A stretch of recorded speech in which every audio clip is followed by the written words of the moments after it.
Parents మెచ్చిన university సంకల్ Chand Patel university Gujarat. ఆయన నీ దగ్గర ఉన్నప్పుడు ఆయనకి మనశ్శాంతి లేకుండా చేశాం. ఆయన మీరంతా కాకులా పొడుచు తిన్నారు. ఇప్పుడు శోకండాలు పెట్టి లాభం లేదు. అతను కాబట్టి ఇంకా సిగ్గు లేకుండా బుద్ధి లేకుండా బతుకున్నాడు. ఇంకొకరైతే ఏ రైలు కిందో గోదాట్లోనో పడి చచ్చేవాడు. అయ్యయ్యో, అంత మాట అనకమ్మా. ఆయన ఎక్కడున్నా 1000 ఏళ్ళు చల్లగా ఉండాలి. నా మంగళసూత్రం కలకాలం నిలవాలి. ఇలా మంగళసూత్రం కళ్ళకద్దుకుని నల్లపూసలు మింగేస్తే భర్తలు చల్లగా ఉండరు. వాళ్ళని లాలించాలి, ప్రేమించాలి. పెళ్ళైన దానికి కాపురం గురించి పెళ్లి కానిది చెప్పాల్సి వచ్చినందుకు సిగ్గుపడుతున్నాను. పొరపాటు అయిపోయింది. అసలు నాకేం అక్కర్లేదు. ఆయన ఇంటికి వస్తే చాలు. చూడమ్మా, నేనన్న మాటలు నువ్వేం మనసులో పెట్టుకోకు. ఆయన వస్తే నా మనసులో మాట ఇది అని చెప్పు. ఆయన తప్పకుండా ఇంటికి రమ్మని చెప్పమ్మా. వస్తాను. మ్యాటర్ బ్రహ్మాండంగా డీల్ చేసావు. థ్యాంక్స్. ఇక మా కొంప కొల్లేరు కాదు, నల్లేరు మీద నడక. What is this nonsense? ఇక్కడ నుంచి అయినా జాగ్రత్తగా నడుచుకోండి. ఇది అర్థం కాని matter. Wow, I got it. ఎక్కువగా అరవకు. బయట విన్నవాళ్ళు పిచ్చి పట్టింది అనుకుంటారు. ఎవరేమనుకున్నా సరే ఇంతకంటే గట్టిగా అరుస్తాను. విష్ణుమూర్తి. ఇలాంటి టైంలోనూ ఉండవు. అసలు విషయం ఏమిటి? బోల్. మెడ్రాస్ ఫర్టిలైజర్స్ ఫ్యాక్టరీలో మా ఫ్రెండ్ పార్థసారథి ఉద్యోగం ఇప్పించాడు. నెలకు జీతం ఎంతో తెలుసా? 4000 రూపాయలు. రేపే మెడ్రాస్ వెళ్ళాలి. వెంటనే ఉద్యోగంలో జాయిన్ అయ్యి ఆ ఉద్యోగాన్ని అడ్డం పెట్టుకుని వాడిని ఎక్కడైనా లోన్ ఇప్పించమంటాను. ఆ లోన్తో నా చెల్లెలకు ఆపరేషన్ చేయించాలి. అబ్బా, నీ గొడవ వదిలింది.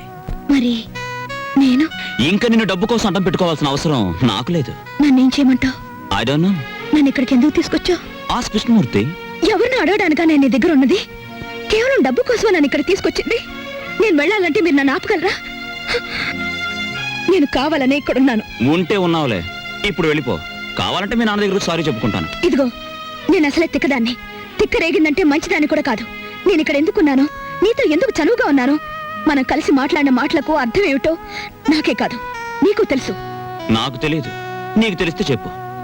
నీకు తెలుసు, నీ నోటితోనే చెప్పాలి. లేదా ఈ క్షణమే నీ కళ్ళ ముందు చస్తాను. ఒకరి నిర్ణయం ఆపడానికి నేనెవరిని? నేను చస్తానంటే కూడా నీకు బాధగా లేదా? నువ్వు చావని నాకు తెలుసుగా. ఏ? నువ్వు ప్రేమించిన నేను బతికే ఉన్నానుగా. నువ్వు నన్ను ప్రేమించలేదుగా అని నువ్వు నన్ను అడగలేదుగా. నువ్వు అడగకుండా నేను అడిగితే అసలే తెక్కదానివే. నన్ను కొట్టేస్తే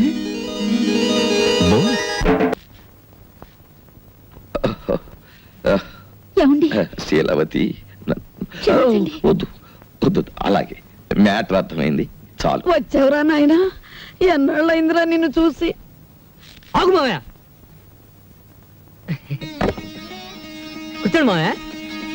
బాబు మజ్జిగితేనా? ఉండండి అత్తయ్య, ఏకంగా భోజనం వడ్డించా. ముందు కాఫీ. అయ్యో, కాస్త ఉండండి. ప్రియమైన నా కుటుంబ సభ్యులారా, అప్పుడా అనావృష్టి, ఇప్పుడు ఈ అతివృష్టి రెండూ మంచివి కావు. మధ్య తరగతి మనిషి ఎత్తుకి పల్లానికి మధ్య ఎదిగి ఎదగని మనిషి. పైనుంచి చూసేవాడికి కింద కనిపిస్తాడు, పల్ల నుంచి చూసేవాడికి పైన కనిపిస్తాడు. అతను 2 చేతులు చాచి అంతస్తులు అందుకోలేడు, ఒక్క చెయ్యి చాచి అడుక్కోనులేడు. నేను చెప్పేది ఒక్క మన కుటుంబం గురించే కాదు, మనలాంటి కుటుంబాలు ఈ దేశంలో లక్షోపలక్షలు.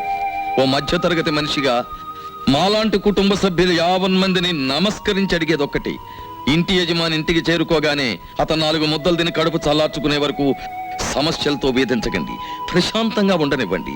సమస్యల్ని ఎదుర్కొని పరిష్కరించే మనోధైర్యాన్ని అతనికి ఇవ్వండి, సమస్యలతో మాత్రం భయపెట్టే. డాక్టర్ గారు అర్జెంటుగా రమ్మని ఫోన్ చేశారు. చెల్లికి ఎలా ఉంది? ఏం కంగారు లేదయ్యా. రేపు ఉదయం మీ చెల్లికి ఆపరేషన్ ఫిక్స్ చేశాం. ఆ విషయం చెప్దామని ఫోన్ చేశాను. సారీ సార్, మీరు ఆపరేషన్ అడిగిన డబ్బు నేను ఇంకా కూడబెట్టుకోలేకపోయాను. డబ్బు ఏర్పాటంతా నిన్నే జరిగిపోయింది. ఇక మీ చెల్లికి ఏ ప్రమాదం లేదు. నాకు తెలియకుండా ఎవరు డబ్బు ఇచ్చారు? ఎక్కడి నుంచి వచ్చింది? ఆ ఏర్పాటంతా ఆమె చేసింది. అవును, ఆ రోజు నేను ఫోన్లో మాట్లాడింది ఇదే. Thank you. పదండి, వెళ్ళి చెలాయించొద్దాం. కమాన్.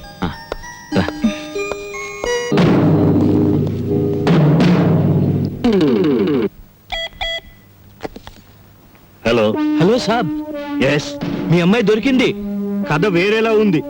వాడు బ్లాక్ టైగర్ కాదు, రెడ్ టైగర్ కాదు, ఒట్టి హోటల్ సర్వర్. వాణ్ణి మీ అమ్మాయి ప్రేమించింది. ఇప్పుడు ఎలా ప్రొసీడ్ అవ్వమంటారు? కరీం భాయ్, నీ రేటు పెంచుతున్నాను. నిన్నటి వరకు ఇది నా కూతురి సమస్య, ఈవేళ నుంచి ఇది నా కుటుంబ సమస్య, నా పరువు ప్రతిష్టల సమస్య. 24 గంటల్లోగా వాడి శవం నాకు కనిపించాలి.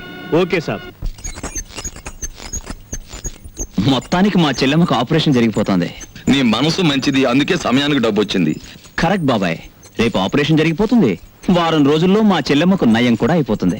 అప్పుడు ఎంచక్కా మనం అందరం హాయిగా ఉంటాం. ఏమా, నువ్వేమంటావు చెప్పు. అవును, నా ఆపరేషన్ అయ్యే డబ్బు గురించి మీరు ఎటువంటి తప్పు చేయలేదు కదూ, చెప్పండి. నా ఆపరేషన్ డబ్బు కోసం మీరే తప్పు చేయలేదని నా మీద ఒట్టేయండి. అప్పుడే నేను ఆపరేషన్కి వెళ్తాను. లేదమ్మా, మరి నా మీద ఒట్టే చెప్పండి. మేమెప్పుడైనా తప్పుడు పని చేస్తే ఇంకెప్పుడు నా మొహం నీకు చూపించను అని తోటే చెప్తున్నా. అవును, మేము తప్పుడు పని చేస్తే మా మొహం ఎప్పుడు చూపించాం. నీ మీదొట్టు.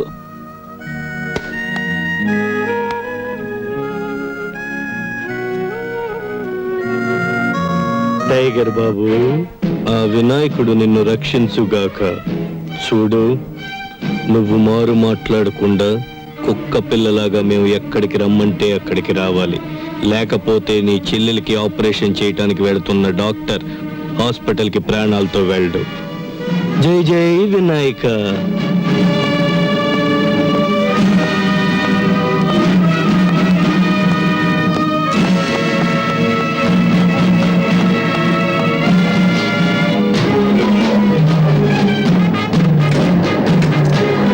రాంబాబు ఎక్కడికి వెళ్ళాడమ్మా? ఆపరేషన్ చేసే టైం అయింది, ఆపరేషన్ టైంకి దగ్గరుండి తీరాలని మరీ చెప్పాడు డాక్టరు. 6 నెలలైంది ఆపరేషన్ చేయించుకున్నాను మొరాయిస్తోంది సీత. పొద్దున్న నుంచి చాలా బెంబేలుగా ఉన్నారు. నాకు ఏమీ చెప్పలేదు. ఏమండి, మన రాంబాబుని ఎవరో రౌడీ వ్యాన్ ఎక్కించుకొని వెళ్ళిపోతున్నారండి. నేను పరిగెత్తాను, కానీ దొరకలేదు. ఇది ఎవరిదో కాదు, మీ నాన్న చేసిన పని. Daddy, daddy, daddy. అమ్మా, అలక వచ్చావా? ఎన్నాళ్ళయిందే నిన్ను చూసి. అమ్మా. వెల్కమ్ బేబీ, బాగున్నావా? డాడీ, రాంబాబుని ఏం చేశారు? విశాల, అమ్మాయిని లోపలికి తీసుకెళ్ళి రెస్ట్ తీసుకుంటుంది. రాంబాబు ఎక్కడా అని అడుగుతున్నాను. వాడెక్కడున్నాడో నాకు తెలియదు గాని ఏమవుతాడో మాత్రం తెలుసు. ఏంటి మీకు తెలిసింది? ఇంకా కొన్ని క్షణాల్లో వాడు ముక్కలు అవుతాడు. డాడీ, వాళ్ళు నన్ను కిడ్నాప్ చేశారనేగా మీ కోపం? అది నేను చేసిందే. మీరు డబ్బు నాకు ఇవ్వడం లేదని వాళ్ళతో నేను పట్టుబట్టి గొడవ చేయించాను. అంతేగాని వాళ్ళు తప్పేం లేదు. ప్లీజ్ డాడీ, నా మాట వినండి. అతన్ని ఏం చేయకండి. పిచ్చిదా, వాడు నిన్ను కిడ్నాప్ చేశాడని తెలిసాక నిన్ను రక్షించుకోవాలని అనుకున్నా. కానీ వాడు నిన్ను ప్రేమించాడని కూడా తెలిసాక వాడిని లోకంలోనే లేకుండా చేయాలని నిర్ణయించుకున్నా. ఆఫ్టర్ ఆల్, ఒక హోటల్ సర్వర్ నిన్ను ప్రేమించడమా? డాడీ, ఆ సర్వర్ తోటే నీ కూతురు 15 రోజులు రాత్రి పగలు ఒంటరిగా గడిపింది. అతని దగ్గర నేను చెడిపోయి ఉంటే నువ్వేం చేయగలవు? అదేమంత కష్టమైన పని కాదు బేబీ. డబ్బు ఎంత పెద్ద తప్పునైనా కప్పిపుచ్చుతుంది. ఆ డబ్బు మీ తప్పుల్ని కప్పిపుచ్చుతుంది, మీరు చేసే అన్యాయాల్ని న్యాయంగా మారుస్తుంది. ఎందుకంటే అది డబ్బు గనక. కానీ సార్, అంత పవర్ఫుల్ డబ్బుని నేల మీద జల్లి గుప్పెడు ధాన్యం పండించగలరా? చనిపోయిన మనిషికి ఊపిరిపోయగలరా? No sir. డబ్బుకు లోకం దాసోహం అనుకునే మీ బోటుగాళ్ళకి డబ్బే సర్వస్వం కావచ్చు గాని మానవత్వానికి పట్టాభిషేకం కట్టాలనుకునే మా బోటుగాళ్ళకి డబ్బు అనేది కేవలం రంగుల చిత్తు కాగితం. ఆ చిత్తు కాగితాల కోసమేగా నా కూతుర్ని కిడ్నాప్ చేసి అడ్డదారిలో డబ్బు గుంజాలని ప్రయత్నించావు. పెద్ద పుల్ని కొట్టాలనే వేటగాడు కూడా చాటు నుంచే కొడతాడు, ముందు నుంచి కొట్టాడు. మా ముందున్న సమస్య మాకంటే చాలా బలమైందని తెలిసినప్పుడు మేము దొంగ దెబ్బే తీయాలి సార్. క్షమించరాని తప్పు చేసింది చాలక ఇంకా నన్నే ఎదిరించి మాట్లాడుతున్నావా? ఎదురించడమే కాదు, ఇప్పుడు మా రాంబాబు ఎక్కడున్నాడు, ఎలా ఉన్నాడు నిజం చెప్పండి. ఆ దేవుడు దిగి వచ్చినా చెప్పను. నిలువెల్ల అన్యాయాలతో నిండిపోయిన మీ చేత నిజం చెప్పించడానికి ఆకాశం నుంచి ఆ దేవుడే దిగిరానక్కర్లేదు. తెగిస్తే ఆ దేవుడు పేరు పెట్టుకుని ఇష్టం ఉంటే చాలు. ఈ వేళ నుంచి అయినా నిన్ను ప్రేమించే 4 మనుషుల్ని సంపాదించుకో. ఎందుకంటే ప్రపంచ విజేతను కావాలని విర్రవీగి 4 గోడల మధ్య పిరికి చావు చచ్చిన హిట్లర్ కంటే నువ్వు గొప్పవాడివి కావు. నేను చెప్తాను బాబు, ఆయన కరీంతో మాట్లాడుతుండగా విన్నాను. ఇదంతా గోదావరి ఒడ్డునున్న మా కంపెనీలో జరగచ్చని అనుమానం. థ్యాంక్స్ అమ్మా. డాడీ, నువ్వెంతటికైనా సమర్థుడివి. రాంబాబు తప్ప మీ ఆస్తులు అంతస్తులు నాకు అక్కర్లేదు. రాంబాబుకి ఏమైనా జరిగితే నీ కూతురు కూడా చచ్చిందనుకో. నేను వచ్చానుగా, డాక్టర్ని విడిచిపెట్టండి. అవతల చెల్లెలు ఆపరేషన్ టైం అవుతోంది. నువ్వెక్కడ చావాలి, నీ చెల్లెలు అక్కడ చావాలి. అందుకే ఆపరేషన్ చేసే డాక్టర్ కూడా ఇక్కడే ఉండాలి.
డాక్టర్, మీరు పారిపోండి.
సిస్టర్, నాకు ఆపరేషన్ జరిగి 10 రోజులైంది. అందరూ వస్తున్నారు కానీ అన్నయ్య అంకుల్ ఇక్కడికి రాలేదు. ఏ సిస్టర్, చెప్పు sister. Doctor uncle, doctor uncle, doctor uncle. ఏమైందమ్మా? డాక్టర్ అంకుల్, వాళ్ళెవ్వరు ఏమీ చెప్పట్లేదు. అన్నయ్య గురించి మీరేమి చెప్పండి అంకుల్. అన్నయ్యకి ఏమైంది చెప్పండి అంకుల్. మనం అనుకున్నది ఒకటి జరిగేలోగా అనుకోని 1,00,000 జరిగిపోతాయమ్మా. నీ సుఖం కోసం, నీ బ్రతుకు కోసం, ఈ క్షణం కోసం ఎంతో విలవిల్లాడిన ఆ మనసు ఎందుకో ఎందుకో ఎందుకో కనిపించకుండా పోయిందమ్మా. అన్నయ్య కావాలి, నాకు అన్నయ్య బేబీ కావాలి. ఆగమ్మా, అన్నయ్య కావాలి, ఊరుకోమ్మా. నాకు అన్నయ్య బేబీ కావాలి. చెప్పు మాట వినమ్మా. నువ్వు రెస్ట్ ఆగమ్మా, నాకు అన్నయ్య కావాలి. ఊరుకో.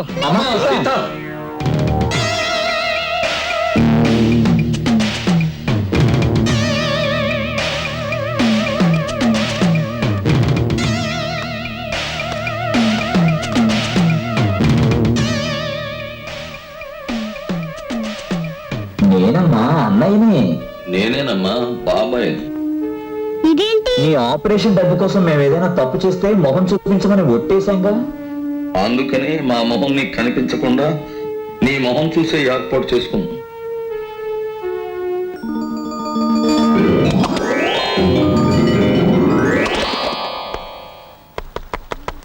ఏంటే మీరు చేసిన తప్పు? కాబోయే పిల్లలు నువ్వు కిడ్నాప్ చేసావు అంతే. ఆడపడుచుగా అమ్మాయి డబ్బులు ఇచ్చుకుంది అంతే. స్నేహితుడి కోసం గోదావరికి తెలియకుండా బిడ్జి నమ్మేశాడు అంతే. ఈ మాత్రం దానికే మీరు ఇలా కుండలేసుకుని తిరుగుతూ ఉంటే మిగతా లోకం అంతా ఎలా ఉండాలో ఒకసారి ఊహించండి. ఆవ్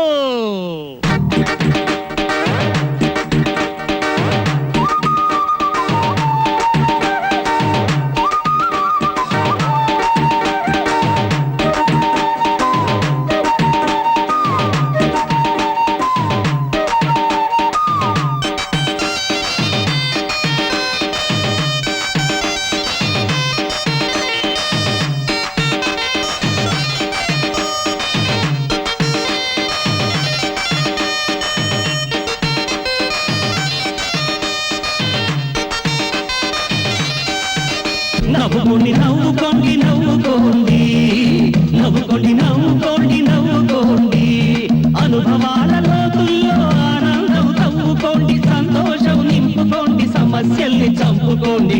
నవ్వుకోండి నవ్వుకోండి నవ్వుకోండి, నవ్వుకోండి నవ్వుకోండి నవ్వుకోండి.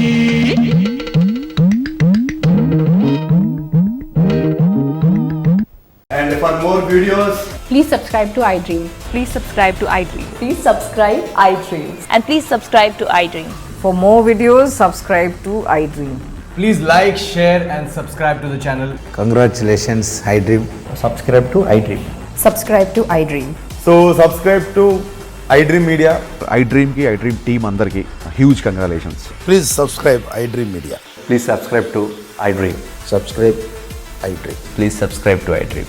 iDream అంటే నా కళల ఛానల్ సబ్స్క్రైబ్ చేసుకున్న నోరు తిరుగుతలేదు. మీరైతే గంట గుర్తు కొట్టండి. For more such videos, please subscribe to iDream. Subscribe to iDream. Please subscribe to iDream. Please subscribe iDream media. Please do subscribe to iDream. Please subscribe to iDream Media. For best entertainment and information, please subscribe iDream. And don't forget to subscribe to iDream.